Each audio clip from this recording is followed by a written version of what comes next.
What's up, guys? I thought in today's video I would go into a little bit what depression is and how it affects people and me personally and all that kind of stuff. And I'll go more into how I deal with it and tips and all that in other videos. So be on the lookout for those. So as far as what depression is, there is no set definition or depth. It affects everyone differently who has it, and some people have to take medicine daily for it. Some people can get by without medicine. Some people are in and out of mental hospitals because of it.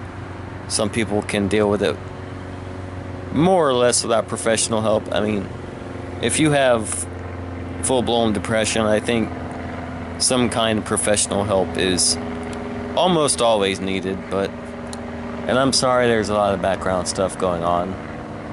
There's a helicopter and a bunch of nature, which is the reason I decided to do this video outside, because I wanted to be in nature, and I'm paying the price for that anyway. So what depression is? Depression, for me, how it affects me is it's something that will keep you up till 2 or 3 in the morning thinking about everything you've done wrong in your life, everything,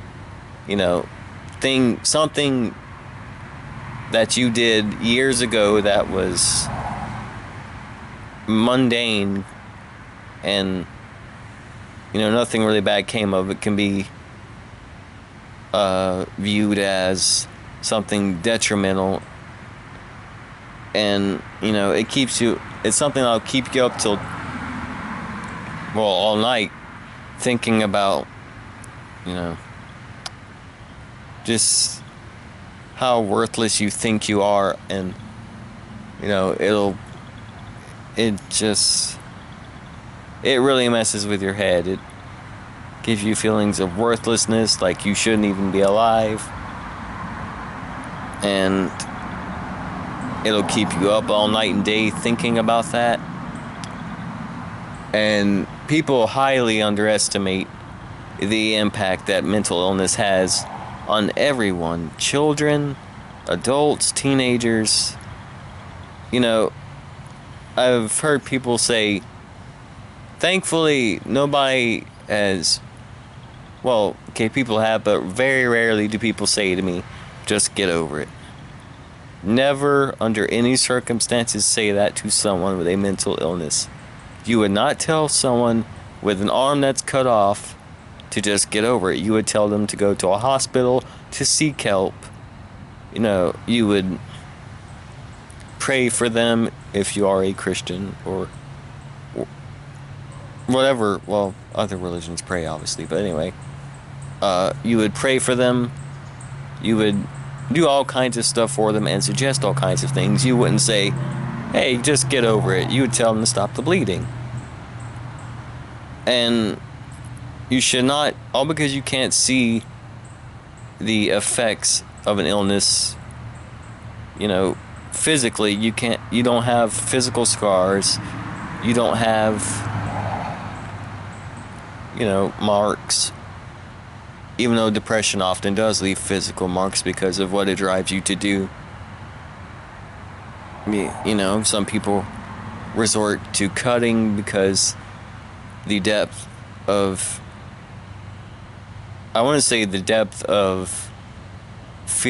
feeling is what does it. But really, with depression, you often struggle with not feeling anything at all.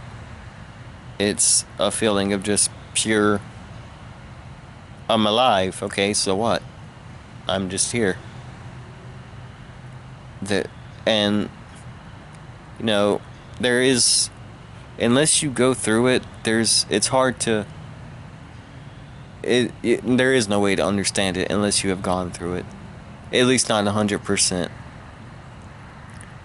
Some people, as I said, resort to cutting to get rid of the numbness. Some people resort to drugs, all kinds of things. And that's,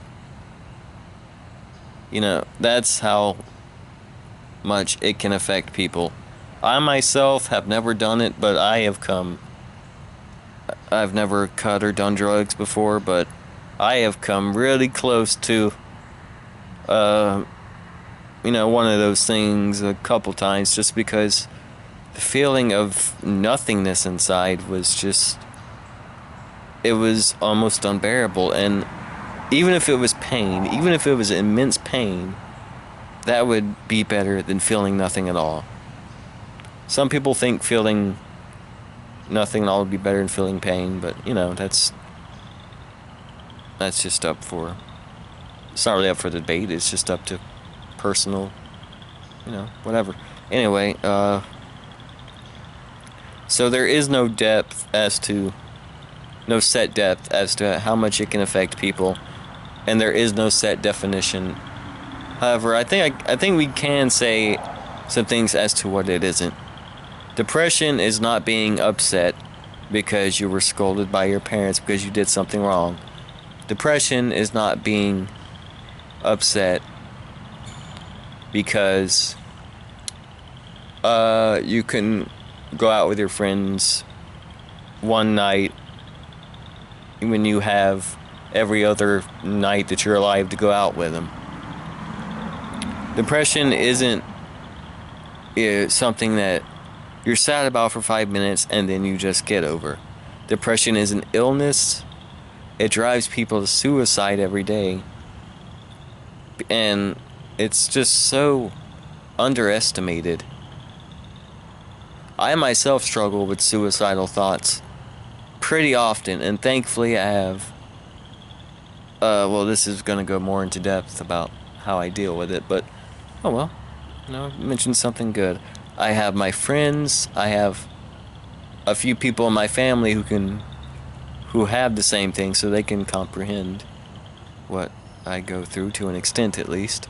And most importantly, I have Christ. And even with friends, even with family that can understand you, some family that can understand you, without my relationship with God, which suffers a lot because I shouldn't say my relationship with God suffers, but my feelings towards my relationship with God suffer a lot because of my depression. God doesn't move at all. He loves me just as much as He does when He created me. It's my feelings that move. But, it affects every aspect of your life. Some days you don't even want to get out of bed because you don't have the energy. It saps the energy out of you. And I go through those days all the time, and you really have to force yourself to get out of bed and just do the things you need to do to take care of yourself. But on the other hand, you don't want to push yourself beyond what you can take. If you have to skip a day of brushing your teeth, or, skip a bath for one night just to get your mind straight, do so. I'm not saying neglect your body in any way. You don't want to make that a habit. But, if you have to skip something like that and to get your mind straight and to get to where you can at least get out of bed, do it. And okay, I think I've gone off subject a little bit since the subject is what is depression, but I guess the overall subject of this video and the videos to come is to educate people about depression and just mental illness as a whole, because depression is not the only thing I have. Depression is not the only thing everyone with a mental illness has. There are thousands of mental illnesses that people highly underestimate and that claim lives every day. It claimed the life of one of my good friends a long time ago. yeah, a long time ago, and I don't know, I just feel that it's highly underestimated and awareness has to be brought to it, or we're just going to continue to lose people, mainly children and teenagers, to it. And I'm not saying that physical illnesses aren't detrimental to people, that don't affect people every day. I am not saying that. Physical illnesses are horrible, because I also have one, so I can speak from both spectrums. And man, I feel like I'm trying to brag. Please don't get that. Please don't get the message that I'm trying to like brag, because this is nothing to brag about. Bragging about being sick, I mean, being sick is nothing to brag about. Not that you can help it at all. It's nothing to be disappointed in yourself about, but obviously, you know. Anyway, I hope you get what I'm trying to say. Anyway, so this is my first time ever doing a video of something that's touched me so personally, so I don't know if I did very good with this one, but I hope you guys learned something, or at least just start thinking about, you know, what to say to people with mental illnesses, what not to say. Don't say you know what they're going through if you don't. Don't tell them to just get over it. And I just hope it, you know, I hope you guys start thinking about things like that. If you don't. And if you do, thank you. That is great. Just continue to do that, and I hope this video inspires you to start spreading awareness of mental as well as physical disorders and diseases, but mental is the main focus of this video. So yeah, and I'm sorry for the background noise. It's kind of noisy out here with cars and nature, which is why I wanted to do this video out here, because of nature, and it's really noisy, but well, it's peaceful. So anyway, I hope this video, hope you guys enjoyed this video, or I guess learned something from it is more what I want to say. Anyways, see you guys in the next one, and God bless.